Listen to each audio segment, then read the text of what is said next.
오늘 말씀은 사무엘상 17장 1절에서 11절 말씀입니다. 우리 교독하도록 하겠습니다. 블레셋 사람들이 그들의 군대를 모으고 싸우고자 하여 유다에 있는 소고에 모여 소고와 아세가 사이에 에베스 담밋에 진침해 골짜기에 진치고 블레셋 사람들을 대하여 전열을 벌였습니다. 블레셋 사람들은 이쪽 산에 섰고 이스라엘 사람은 저쪽 산에 섰고 그 사이에 골짜기가 있었더라. 블레셋 사람들의 진영에서 싸움을 듣는 자가 왔는데 그의 이름은 골리앗이요 가드 사람이라. 그의 키는 6규빗 1뼘이요 머리에는 놋토구를 썼고 몸에는 비늘 갑옷을 입었으니 그 갑옷의 무게가 놋 5,000세겔이며 그의 다리에는 어깨 사이에는 놋 단장을 메었으니 그 창 자루는 배틀채 같고 창날은 철 600세겔이며 방패든 자가 앞서 행하더라. 그가 서서 이스라엘 군대를 향하여 외쳐 이르되 너희가 어찌하여 나와서 전열을 벌이느냐. 나는 블레셋 사람이 아니며 너희는 사울의 신복이 아니냐. 너희는 한 사람을 택하여 내게로 내려 보내라. 그가 나와 싸워서 나를 죽이면 우리가 너희 종이 되겠고 만일 내가 이겨 그를 죽이면 너희가 우리의 종이 되어 우리를 섬길 것이니라. 그 블레셋 사람들이 또 이르되 내가 오늘 이스라엘 군대를 모욕하였으니 사람을 보내어 나와 함께 싸우자 한지라. 같이 읽죠. 사울과 온 이스라엘의 블레셋 사람의 이 말을 듣고 놀라 크게 두려워하니라. 본문 말씀으로 다윗의 하나님 승리의 길이라는 제목으로 김건주 목사님께서 말씀해 주시겠습니다. 목사님께서 부임하시고 하시는 첫 설교입니다. 모든 성도가 은혜가 넘치길 바랍니다.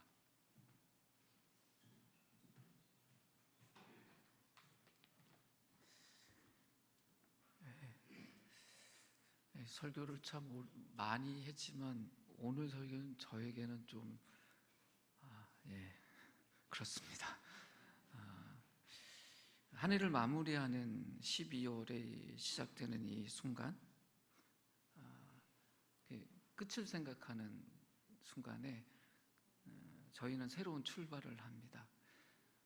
그게 인생인 것 같아요. 어떤 분들은 끝과 시작은 이어져 있다 이런 말도 하지만 달력이라는 그 날짜들이 주는 의미보단 삶의 걸음이 주는 의미가 더 중요한 것 같고요. 12월 첫째 주일 또 공동체와 첫걸음을 저의 입장에서 첫걸음을 하는 입장에서 어떤 말씀을 나눠야 될까 생각은 깊었고요. 여러 마음들을 가졌는데 지금이 여러 의미에서 공동체가 새로운 출발을 한다라고 생각이 되어서 이 말씀을 나누려고 결심을 하게 됐습니다. 근데 굉장히 유명한 본문이잖아요. 설교자들이 절대 해서 안 되는 선택 중에 하나가 이미 너무나 잘 알고 있는 본문은 피하라 이거든요. 근데 저는 가장 안 좋은 선택을 하게 됐습니다. 왜냐하면 이 말씀이 우리에게 주는 교훈이 있어서 그러는데 이 다윗과 골리앗의 싸움에 대한 이야기는 주일학교 출신이면 다 알고 있는 내용이거든요. 익숙해요. 그런데 우리의 실수 중에 하나가 익숙한 본문, 익숙한 이야기 속에 담겨있는 정말 중요한 교훈을 놓칠 때가 많습니다. 그래서 오늘 특별히 이 본문 사무엘상 17장을 선택했습니다. 오늘 본문 보면 이스라엘 군대가 엘라라는 골짜기에서 블레셋 군대와 대치해 있습니다. 그걸 2절에서 설명을 하지요. 근데 이스라엘 군대가 어떤 군대입니까? 하나님의 군대입니다. 전능하신 하나님의 군대예요. 고대 사회의 전쟁은 그 그들이 섬기는 신들의 전쟁이라고 그들이 여겼어요. 그러니까 고대인들의 세계관이 그래요. 이스라엘은 자신들이 싸운다면 자신들의 신인 그 전능하신 하나님이 싸우는 전쟁이라고 생각을 했을 거고, 블레셋 사람들은 그 블레셋의 신들, 그들이 뭐 자신의 세계관을 갖고 있었으니까요. 우리식으로 말하면 동네 잡신들이에요. 그들 데리고 나와서 싸우는 싸움이에요. 전능하신 하나님의 군대라고 하면 그냥 상식적으로 생각하면 인간의 어떤 군대도 대적할 수 없는 군대이잖아요. 그리고 지금 이스라엘 사람들이 어디에 살고 있냐면 하나님이 약속한 땅에 살고 있습니다. 하나님이 약속해서 넘겨주겠다라고 한 그 땅에 살고 있어요. 그러니까 이제 상황을 우리가 잘 살펴봐야 되겠죠. 자손의 손에, 그러니까 이방 민족들이 살고 있었던 곳이었지만 하나님의 약속에 따라 이스라엘 백성들이 거기 정착하고 그곳에서 살고 있었고, 그 땅을 하나님의 약속대로 소유하고 있었습니다. 그러니까 이스라엘 군대는 자기 자신의 처지를 제대로 알았다면 어떤 군대가 쳐들어왔다고 하더라도 그것만 기억했다면 그 전쟁에 대해서, 그 전투에 대해서 크게 두려워할 이유는 없었을 겁니다. 전쟁이라는 것 자체는 두려운 일이에요.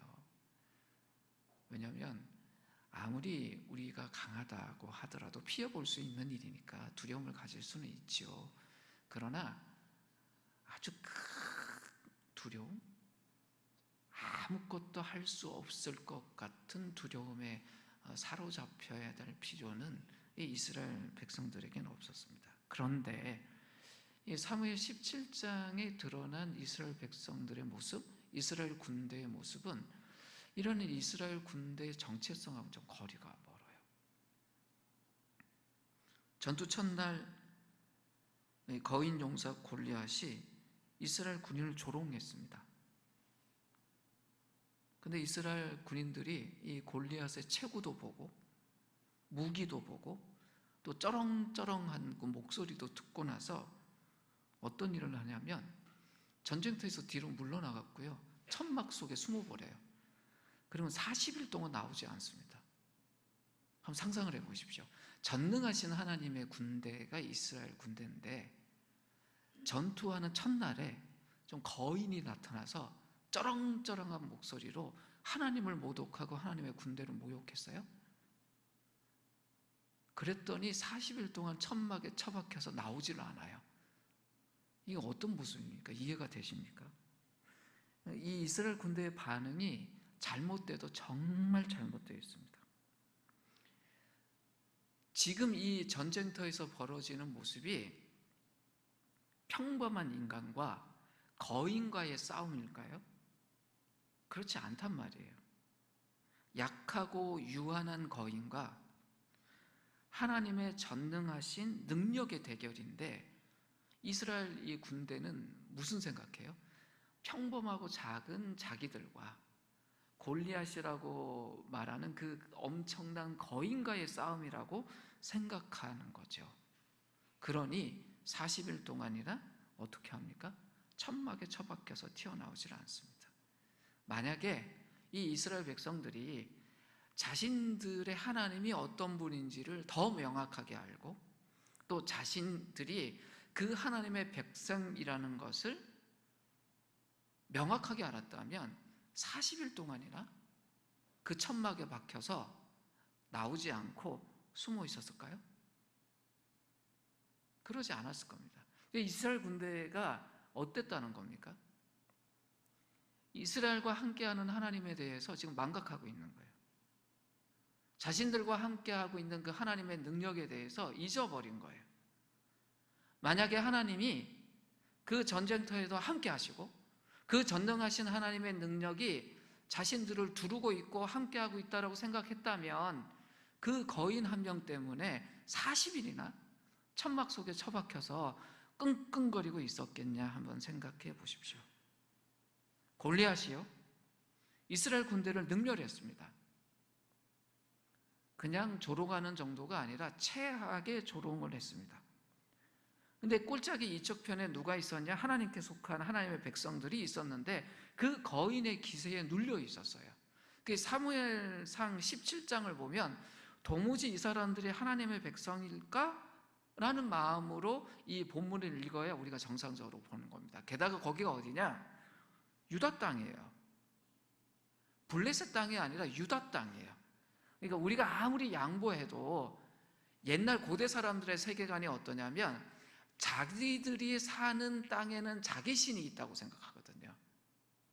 옛날 우리가 보면 한 100년 전, 150년 전으로 한번 간다면 동네마다 무당들이 있었잖아요. 그 동네 신들이 있었어요. 우리 동네에서는 우리 무당이 최고고 우리 동네의 신이 최고다 생각을 했잖아요. 근데 거기서 벗어나면 그 영향력이 떨어진다, 이렇게 생각했던 게 이제 고대적인 세계관입니다. 그렇게 믿음 없는 사람들이 봐도 지금 어느 땅이냐면 하나님이 약속하고 살게 한 유다 땅에서 벌어진 일이에요. 그런데 이 사람들의 모습이 이렇게 한없이 나약해요. 블레셋 군대가 하나님 백성의 땅을 불법으로 점령하고 진을 쳤습니다. 그뿐 아니라 골리앗이라는 이 거인을 내세워서 아주 모욕적인 그 말을, 행동을 계속하고 있는 어처구니 없는 상황이에요. 근데 이런 상황에도 이스라엘 군대가 보인 건 뭐냐면 겁에 질려 있는 거예요. 이분들이 왜 이렇게 겁에 질려서 아무것도 하지 못할까? 근데 유심히 보면 그래도 진은 치고 있어요. 싸울 기초적인 준비는 하고 있는 거예요. 진도 안 치고 도망가 버렸다면 심각했을 텐데 싸울 태세는 하고 있어요. 이 정도 한 것만 해도 괜찮다라고 이야기를 해야 될까요? 근데 이 사람들이 진치고 있다가요, 골리앗이 나타나면 어떻게 해요? 다시 천막으로 숨었어요. 이분들은 왜 이럴까요? 이 사무엘상 17장의 당시 상황을 24절에 보면 이렇게 기록을 합니다. 이스라엘 모든 사람이 그 사람을 보고, 그 사람이 누굽니까? 그 거인이에요. 그 골리앗이에요. 그 골리앗 보고 심히 두려워 그 앞에서 도망하여. 이것이 지금의 상황이었습니다. 하나님과 언약 관계를 맺은 관계잖아요. 하나님과 하나님 백성의 언약의 내용이 뭡니까? 내가 너 하나님이 되고 너희는 내 백성이 되라. 이 말이 뭡니까? 내가 너의 모든 것을 책임진다는 말이에요. 언약 관계다라는 뜻이. 우리가 언약의 백성입니다라고 우리 스스로의 정체성을 갖고 있잖아요. 그 말의 핵심이 뭐냐면 이제 하나님이 내 인생 책임진다라는 의미예요. 내가 하나님의 언약 백성입니다라는 그 명제만 알고 내용을 모르면 하나님이 언약의 하나님이에요, 내가 하나님의 언약의 백성이에요 하면서 이 이스라엘 군대처럼 거인 앞에서 절절 매는 거예요. 근데 이 언약의 내용이 뭐예요? 하나님이 모든 것을 책임진다는 거예요. 근데 이분들의 모습은요, 공포의 노예가 되어 있어요. 하나님의 백성이, 하나님의 군대가 이 공포의 노예가 되고 있어요. 이때 사무엘 17장에 보면 한 남자가 등장합니다. 형들에게 물건을 전하러 온 다윗이 등장합니다. 근데 다윗이 이 상황을 쭉 파악한 이후에 긴 이야기를 하는데 단 한마디로 말하면 뭐냐면 내가 저 거인하고 싸우겠다는 거예요. 이스라엘 군대가 다 포기하고 40일 동안 천막에 숨어 있었는데 그 상황 전체를 살펴본 다윗이 딱 한마디 한 게 뭐냐면 내가 싸우겠다는 거예요. 26절에 보면 다윗이 이런 이야기합니다. 저 블레셋 사람을 죽이고 이스라엘이 받는 치욕을 씻어내는 사람에게는 어떻게 해준다고요? 저 할례도 받지 않은 블레셋 녀석이 무엇이기에 살아계신 하나님을 섬기는 군인들을 이렇게 모욕하는 것입니까? 이게 다윗의 말이에요. 세번역 성경에 보면 이렇게 되어 있습니다. 제가 다시 읽죠. 저 블레셋 사람을 죽이고 이스라엘이 받는 치욕을 씻어내는 사람에게는 어떻게 해준다고요? 저 할례도 받지 않는 블레셋 녀석이 무엇이기에 살아계시는 하나님을 섬기는 군인들을 이렇게 모욕하는 것입니까? 이것이 다윗의 이야기예요. 다윗이 지금 제정신입니까? 좀 흥분했나요? 어떤 망상에 빠져서 오버하고 있는 건가요? 아니면 위협이란 걸 제대로 알아차리지 못해서 이렇게 이야기하는 것일까요? 우리는 아니란 것을 압니다. 그럼 다윗의 이 용기는 도대체 어디서 오는 걸까요? 이스라엘 군대, 이 하나님의 군대가 40일 동안이나 천막에 처박혀 있었고 싸울 태세를 하다가도 그 골리앗이란 거인이 나타나면 피했잖아요. 그런데 다윗은 무슨 용기가 났을까요? 어디에서 이 용기가, 이 의욕이 나오는지 다윗이 스스로 밝힙니다. 37절에 보면 이렇게 말해요. 여호와께서 나를 사자의 발톱과 곰의 발톱에서 건져내셨은즉 나를 이 블레셋 사람의 손에서도 건져내시리이다. 다윗이 무슨 이야기하냐면 자기 능력을 이야기하는 게 아니에요. 내가 능히 이 거인과 싸울 수 있다, 이 블레셋 사람과 싸울 수 있다라고 이야기하는 게 아니에요. 만약 그렇다면 자기보다 훨씬 더 강한 힘을 갖고 있던 그 선배들, 그리고 그 이스라엘 군대들을 모욕하는 게 되겠죠. 그것이 아니라 내 능력 밖에 있는 일을 내가 지금 시도하고 도전하는 것은 전능하신 하나님이 도우셨기 때문이다라고 이야기하는 거예요. 내 인생에 있어서 이미 나는 그 하나님이 나를 도우시는 걸 경험했다. 사자의 발톱에서 나를 도우셨다. 사자하고 우리하고 싸우면 누가 이길까요? 당연히 우리가 집니다. 그럼 사자가 나타나면 어떻게 될까요? 조용히 있든지 도망가야 됩니다. 싸우면 안 됩니다. 제가 잠시 밴쿠버라는 동네에 살았었거든요. 가끔 거기 동네에 곰이 내려옵니다. 배고프면. 곰이 나타나면요, 그 요령이 있어요. 곰을 피하라. 마주하지 마라. 곰이 못 느끼도록 가만히 있어라. 절대 싸우라고 안 해요. 우리 힘으로 곰에게 이길 수가 없습니다. 다윗도 그걸 알아요. 사자에게서 어떻게 사람이 이겨요? 곰에게서 어떻게 사람이 이겨요? 이길 수 없어요. 근데 다윗은 경험했어요. 그 사자의 발톱, 그 곰의 발톱에서 하나님이 자기를 건져내는 걸 경험했어요. 하나님이 도우셨기 때문에, 함께 하셨기 때문에 이겼다. 그래서 다윗이요, 갑옷도 입지 않고 고무새총 들고 돌멩이 몇 개 들고 곧자기로 나갑니다. 이게 무슨 이야기입니까? 다윗은 자기 능력으로 싸웠다는 것이 아니에요. 전능하신 하나님의 능력을 발휘해서 그 하나님이 자기 백성을 보호하고 돌보신다는 그 믿음이 없었다면 다윗은 다른 이스라엘 군대들과 똑같이 행동할 수밖에 없었을 겁니다. 다윗이 보기에 이 싸움이 어떤 싸움이었어요? 왜소하고 미숙한 목동인 자기 자신과 엄청난 덩치의 사람이고 온갖 무기로 무장하고 있는 거인의 싸움으로 보았을까요? 아닙니다. 전능하신 하나님이 함께 하시는 싸움이라고 생각했기 때문에 나갈 수 있었던 거예요. 그래서 용감하게 당당하게 나갈 수 있었던 겁니다. 무엇으로요? 하나님의 능력으로. 다윗과 다른 사람들의 차이가 무엇이었을까요? 이스라엘 병사 중 누구라도 다윗처럼 행동할 수 있었습니다. 이스라엘 병사 중에 그 아무라도 다윗과 똑같이 하나님의 언약의 백성이었습니다. 똑같이 행동할 수 있었습니다. 다윗의 능력이나 재주나 무기가 다른 병사들보다 뛰어났냐? 그런 건 하나도 없었습니다.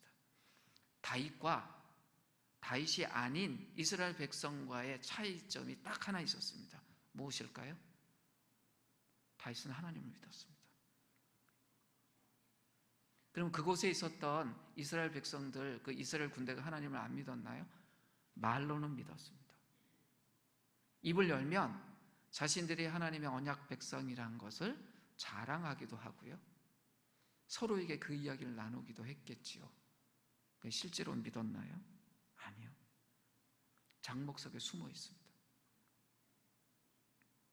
말로는 믿었지만 행동으로 믿지 않았습니다. 삶으로 믿지 않았습니다. 오늘 본문 사무엘상 17장에서 특별히 주목해야 될 부분이 있는데, 오늘 예배 끝나고 집에 가시면 사무엘상 17장 처음부터 끝까지 한번 꼼꼼하게 읽어보십시오. 특별히 골리앗과 다윗을 소개하는 내용이 아주 우리에게 중요한 교훈을 줍니다. 먼저 볼 것은 골리앗에 대한 소개인데요. 4절부터 17절에 보면 한번 본문을 띄워주시겠어요? 빨갛게 표현되어 있는 부분들이 이 골리앗을 소개하는 내용이에요.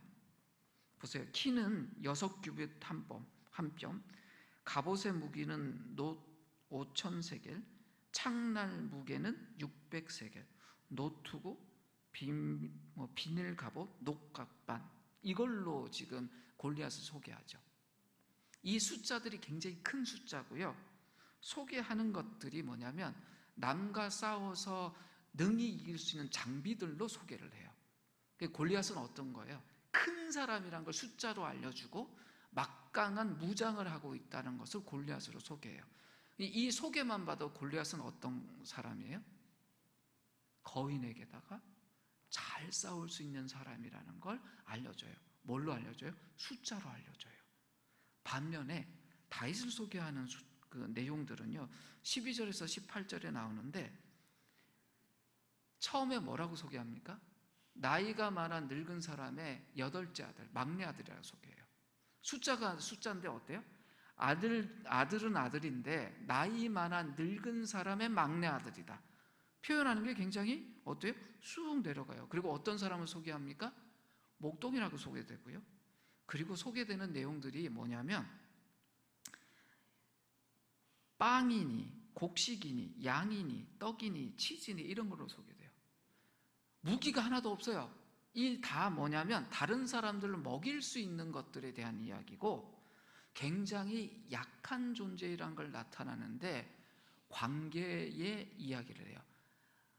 나이든 아빠의 막내 아들입니다라고 소개하지 어떤 키가 얼마나고 어떻다 이런 소개를 하지 않습니다. 사무엘서 17장은요 전쟁에 관한 이야기예요. 싸움에 대한 이야기예요. 근데 그 싸움의 두 주인공이 골리앗과 다윗인데 골리앗을 소개할 때는 숫자로 소개해요. 그리고 무장한 내용으로 소개해요. 근데 다윗은요 그런 숫자가 아니라 그가 누구의 아들인지에 대한 관계, 누구의 형제인지에 대한 관계로 소개하고 그의 역할이 무엇이었는지만 소개를 합니다. 좀 이상하지 않으세요? 우리는 자본주의 무한경제에 경쟁하는 사회 속에 삽니다. 우리에게도 숫자가 중요합니다. 키, 몸무게 이거 다 중요한 거잖아요. 제가 170이거든요. 그런데 제가 반올림하면 171이 돼요. 그래서 누가 물으면 자꾸 171이라고 이야기를 하는데 그 반올림을 인정 안 해요. 그러니까 뭐 키가 조금이라도 더 크고 싶은 거죠, 남자들은.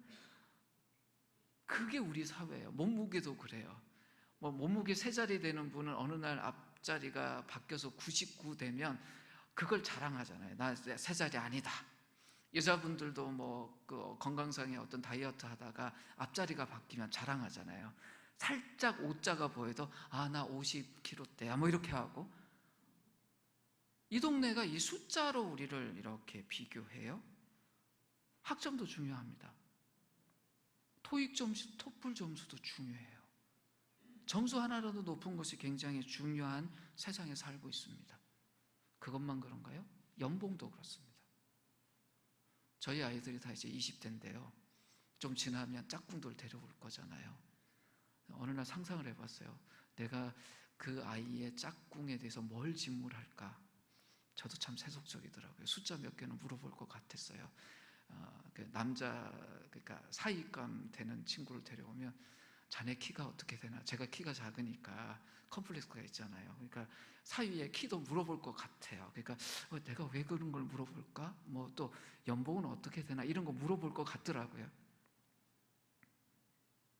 개인도 숫자로 이렇게 정의되지만요. 주식, 부동산, 뭐 경제 성장률 등등 사회도 숫자로 비교가 돼요.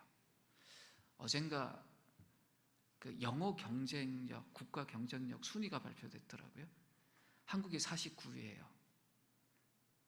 중국하고 일본보다는 높다고 자랑하더라고요. 근데 지난해보다 10위란 떨어졌대요. 그것도 중요한 세상이 되는 거예요. 한국이 한국말이라는 거 있는데 영어 경쟁력 가지고 국가를 평가해요. 1위가 네덜란드고 2위가 싱가포르더라고요. 그런 숫자 딱 만나면 기분이 좋았다 나빴다 그래요. 우리 왜 49등이야? 뭐 기분 좀 이상했어요. 숫자로 평가되는 게 이 자본주의예요. 골리앗이 자본주의 세계에 오면요, 너무나 인정받는 사람인 거예요. 큰 숫자들을 갖고 있어요. 매력적인 사람이에요. 우리가 무슨 대학의 졸업장 갖고 있나? 어떤 자격증이 있나? 어떤 직업을 가졌는가? 입시전쟁, 취업전쟁에서 경쟁자들을 이기기 위해서는 내가 갖추고 있는 것이 무엇인가가 정말 중요한 세상입니다. 그래서 우리는요, 우리를 따라다니는 숫자를 더 좋게 만들려고 애를 써요. 그것이 일상생활 속에서 자연스럽게 벌어지는 일들입니다. 기독교 안에서도 숫자라는 것이 참 중요하지요.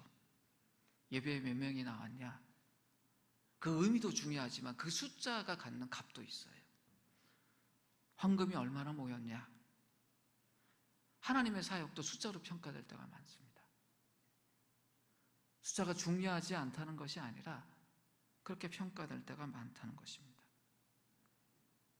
그래서 자칫 그 숫자가 크면 하나님이 크게 사용하시는 사역이고 하나님이 크게 기뻐하는 사역이라고 쉽게 생각해 버리기도 합니다.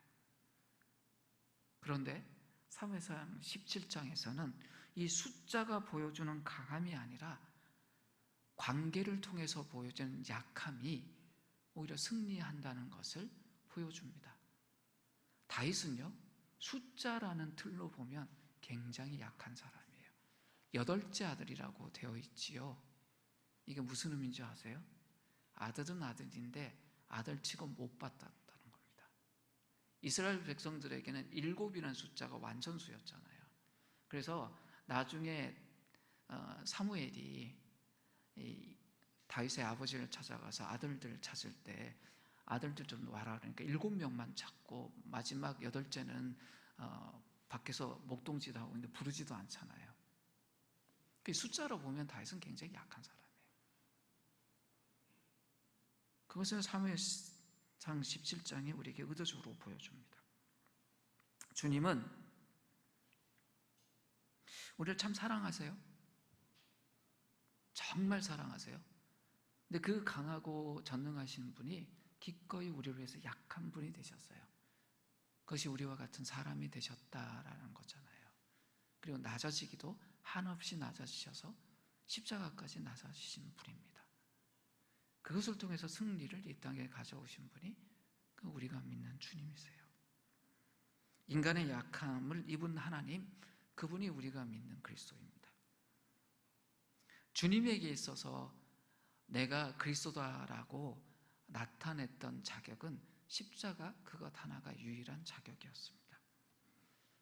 그리고 그 주님이 우리에게 동일하게 요구하시는 것, 우리가 그리스도인으로서 가져야 되는 자격도 그 십자가가 유일합니다. 우리 삶의 문제가 뭘까요? 하나님 앞에 우리가 온전히 있는 것입니다. 우리의 믿음이 작아서 문제지 하나님의 능력에는 문제가 없습니다. 골리앗과의 이 싸움, 블레셋과의 싸움에서 하나님의 힘이 평소보다 약했을까요? 아니요. 그 전능하신 하나님이 그 거인 하나 해결 못하실까요? 아니요. 근데 이스라엘 군대가 왜 그렇게 두려움에 공포에 노예가 돼서 40일 동안이나 천막 속에 숨어 있었을까요? 그들의 믿음에 문제가 있었던 겁니다. 그들처럼 우리에게도 가끔 기억상실증이 다가올 때가 있어요. 하나님이 어떤 분인지 망각해버리는 거예요. 하나님 전능하신 분이다. 우리가 알고 있습니다. 잘 알지요. 그래서 그분을 의지하고 삽니다. 근데 어느 순간에 그걸 잊어버려요. 그걸 잊어버릴 때 우리에게 벌어지는 현상이 뭘까요? 이 골리앗 앞에 있었던 이스라엘 백성들처럼 천막 속에 들어가서 두려움에 떠는 거예요. 두려움이 그 공포가 우리를 사로잡는 것입니다. 이럴 경우에 생기는 게 뭐냐면 문제가 점점 더 커 보여요. 그리고 우리 자신은 점점 쪼그라들게 보여요.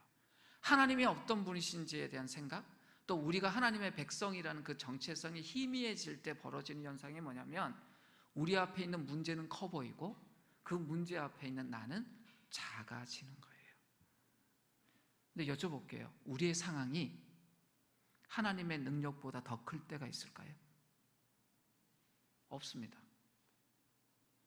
우리 안에서 우리를 위해 역사하시는 하나님의 능력이 잠들어 버리는 순간이 있을까요?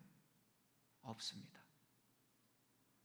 우리는 이것이 사실이라는 걸 알고 있고 경험했고 또 믿고 있습니다. 그런데 우리에게 문제가 뭐냐? 순간순간 이것을 잃어버리는 기억상실증이 우리에게 작동한다는 거예요. 하나님이 어떤 분인지 가끔 잊어버립니다. 우리가 믿음으로 하나님 안에서 안식하며 살고 있다는 것을 놓쳐버립니다. 그러면 어떻게 될까요? 우리 속에 용기가 줄어듭니다. 내 자신이 왜소해 보여요. 평소에는 내가 작다고 생각하는데 키가 3m나 되는 거인 앞에 서 보세요. 내 2배예요. 그럼 내가 어떻게 느껴질까요? 작지요. 제가 작다고 느낀 때가 언제냐면 농구할 때였어요. 평소에는 작다고 안 느꼈는데 농구하면서 슛 하려고 하는데 앞에 180 넘는 애가 팔 들고 있으니까요. 골대가 안 보이더라고요. 그때 제가 느낀 게 내가 작구나였어요. 우리가 그렇게 왜소하게 느껴집니다. 무능하게 느껴집니다. 마음에 낙심이 다가옵니다. 근데 그 순간에도요, 하나님의 능력에는 문제가 없어요. 우리를 위해서 능력을 행사하시겠다는 하나님의 의지에는 전혀 문제가 없어요. 문제는 그 하나님의 능력 안에서 안식하려는 우리 자신의 의지의 문제이지 하나님의 능력이나 하나님의 의지의 문제가 아닙니다. 타락한 세상의 삶이 고달퍼요. 이 깨진 세상에 우리를 가만두지 않습니다. 전쟁터입니다. 달갑지 않은 일들이 매일같이 벌어져요. 좋은 일만 있는 것이 아니라 안 좋은 일들이 우리를 괴롭혀요. 골리앗만 있는 것이 아니라 골리앗의 부하쯤 되는 그런 수많은 적의 병사들이 우리를 괴롭혀요.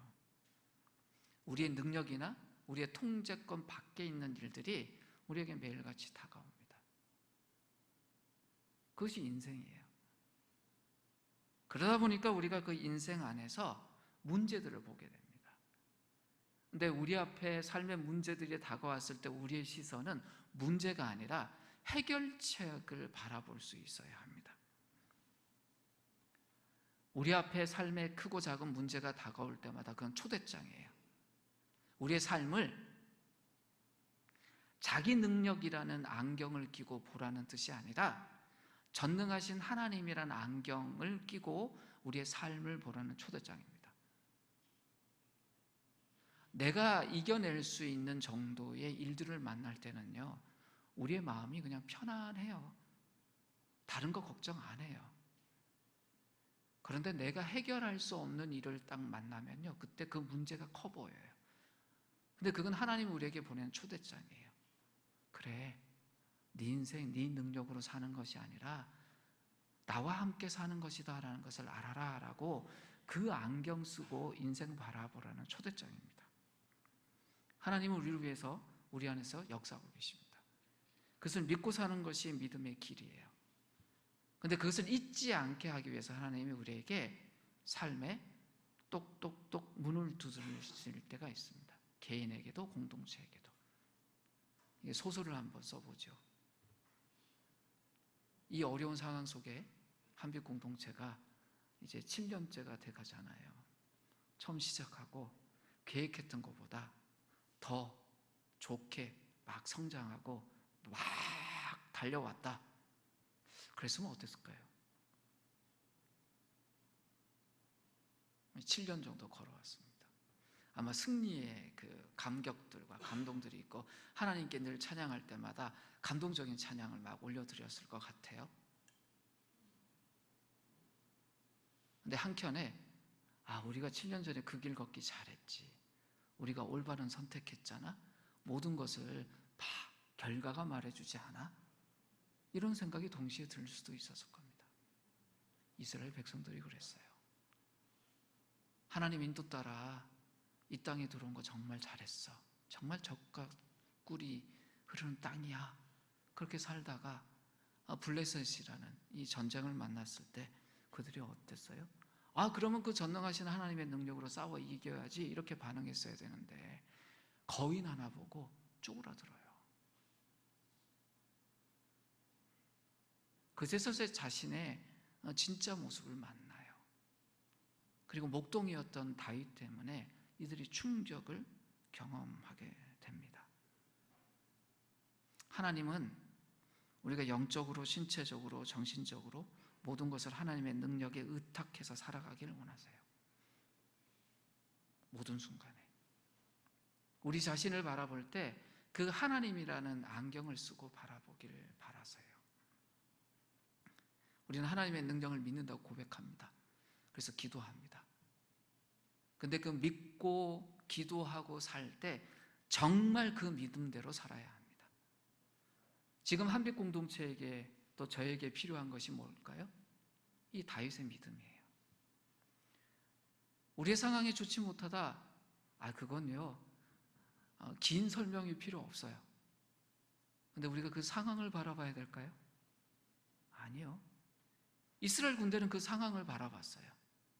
자신들이 무장하고 나갔는데 도무지 자신들보다 더 큰 무장을 하고 있고 키가 3m나 되는 거인이 서 있고 목소리만으로도 기가 죽는 골리앗 앞에서 와우 했어요.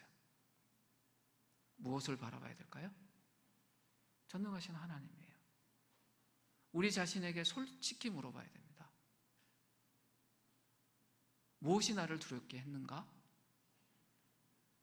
무엇이 나를 왜소하게 만들고 있는가? 제가 한빛 공동체에 간다니까 여러 이야기들을 하는데 저는 그렇게 소개를 했습니다. 거긴 영적 거인들이 사는 곳입니다. 숫자의 의미가 아닙니다. 관계의 의미입니다. 어떻게 걸음을 걸어오셨는지 보세요. 우리가 하나님을 신뢰하지 않았다면, 하나님을 기대하지 않았다면 이곳에 계속 공동체를 이루고 이 길을 걸어오셨을까요? 아니요. 이제 하나님이 우리에게 다시 초대하시고 요청하시는 게 뭘까요? 하나님을 기대하고 믿으라는 거예요. 그분을 신뢰하라는 겁니다. 오늘날도요 곳곳에 골리앗들이 있어요. 현란한 외형 갖추고 있는 현대판 골리앗이 우리 삶 주변에 너무나 많습니다. 골리앗과 우리가 싸워야 됩니다. 근데 어떻게 싸울까요? 다윗처럼 싸워야 됩니다. 이스라엘 군대처럼 싸우는 것이 아니라, 사울 왕처럼 싸우는 것이 아니라 다윗처럼 싸워야 됩니다. 다윗이 어떻게 싸웠습니까? 오직 하나님 말씀에 의지해서 싸웠습니다. 사무엘상 오늘 본문 17장 45절 47절에 보면 다윗이 이런 이야기예요. 너는 칼과 창과 단창으로 내게 나와오거니와 나는 만군의 여호와의 이름 곧 내가 모욕하는 이스라엘 군대의 하나님의 이름으로 내게 나아가노니 또 여호와의 구원하심이 칼과 창에 있지 아니함을 이 무리에게 알게 하리라. 전쟁은 여호와께 속한 것인지 그가 너희를 우리 손에 넘기시리라. 뭐라고 이야기합니까? 하나님께 있대요. 칼과 창에 있지 않대요. 참으로 아름답고 힘이 되는 말씀이잖아요. 골리앗을 이긴 다윗, 그 다윗의 승리의 근거가 어디에 있습니까? 믿음이었어요. 믿음 외에 다른 것이 아니었어요. 하나님 말씀에 의지해서 다윗이 강해졌고요. 그래서 그 믿음으로 그 싸움에서 이길 수 있었습니다. 다윗의 특징이 있어요. 골리앗을 흉내내지 않았어요. 자신의 등치를 더 크게 만들기 위해서 갑옷 입지 않았습니다. 그 사울의 갑옷이 아무런 소용이 없다는 것을 다윗이 알고 있었습니다. 그야말로 쓸데없는 짓이었어요. 근데 다윗이 맨몸으로 나갔습니까? 아니요. 최고의 무장을 하고 나갔습니다. 그것이 무엇입니까? 하나님의 전신갑주 입고 나갔어요. 빈몸으로 나간 것이 아니에요. 골리앗의 무장이 아니라 세상이 생각하는 강한 무장이 아니라 하나님이 이야기하는 가장 중요한 무장, 전신갑주 입고 나갔습니다. 다윗은요, 무엇이 승리하게 하는지 승리의 비결을 알고 있었습니다. 만군의 여호와께서 말씀하신 그 승리의 비결, 스가랴 4장 6절에 보면 이런 말씀이 있습니다. 이는 힘으로 되지 아니하면 능력으로 되지 아니하고 오직 나의 영으로 되니라. 힘이나 무기가 아니라 오직 하나님의 영이 이기게 하신다. 이것을 다윗이 알고 있었기 때문에 다윗은 그것을 무기로 싸움에 나갔습니다. 이것이 이김의 원리예요. 이 이김의 원리를 삶에 적용하는 사람은 누구나 다 다윗이 될 수 있습니다. 그래서 이 땅에서 우리는 다윗으로 살아야 됩니다. 그 믿음의 길, 신뢰의 길 걸었던 다윗, 그래서 승리의 길을 걷는 다윗, 그래서 그 승리를 통해서 다른 것이 아니라 하나님이 드러나는 삶을 사는 다윗. 우리 한빛 공동체가 다윗의 군대가 되길 바랍니다. 우리 한 사람 한 사람이 작은 다윗이 되고 함께 다윗의 군대가 되어서 이 골리앗과의 전쟁에서 이겨내고 공포의 두려움 속에 노예가 되었던 자기 자신의 왜소함 때문에 하나님을 의지하지 못했던 그 이스라엘의 다른 백성들 앞에 우리가 다윗으로 당당하게 설 수 있기를 바랍니다. 이제 우리 자신을 위해서 기도하고 공동체를 위해서 기도했으면 하는데요, 우리의 눈이 무엇에 있는지 한번 보십시오. 문제점입니까? 해결책입니까? 우리 자신의 외형적인 왜소함입니까? 아니면 하나님과 연결되어 있는 우리의 정체성입니까? 다윗은요, 숫자에 넘어진 사람이 아니에요. 전능하신 하나님과 자신이 어떻게 연결되어 있는지를 알았기 때문에 그것으로 싸우고 승리한 사람입니다. 그래서 우리가 다윗이 될 수 있어요. 우리의 삶에 골리앗이 수천 수만이 있더라도 우리가 다윗처럼 하나님을 붙들면, 그리고 하나님이 우리를 붙들면 우리가 승리할 수 있습니다. 우리 자신과 우리 공동체를 위해서 잠시 기도하고 제가 기도하도록 하겠습니다. 함께 기도하겠습니다. 주님 아버지, 이 시간 우리가 주님 앞에 기도하며 나아갑니다. 우리를 붙드시고 우리를 지키시며 참으로 하나님 아버지, 우리가 우리의 문제들에 갇혀 있지 않게 하시고 하나님을 향해 온전히 걸어가는 우리 되게 하여 주시옵소서. 나의 것이며 우리를 붙드시고 우리를 도와주소서. 아버지 함께 하소서.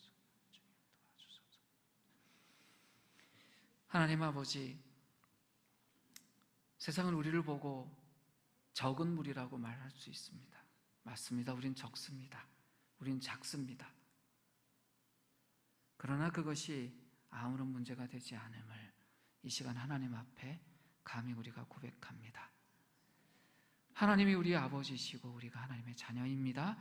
하나님이 우리의 하나님이시고 우리가 하나님의 백성입니다. 우리가 다윗입니다. 사울의 옷을, 골리앗의 옷을 탐내지 않는 하나님의 전신갑주를 바라보고 하나님의 함께하심을 바라보는 다윗입니다. 우리가 그 믿음의 길, 신뢰의 길, 승리의 길을 걸어가는 우리 개인과 공동체가 될 수 있게 하여 주시고, 날마다 우리 속에 역사하시는 그 주님과 동행하는 삶을 살아가게 하여 주시옵소서. 우리의 주님이신 그리스도 예수의 이름으로 기도드렸습니다.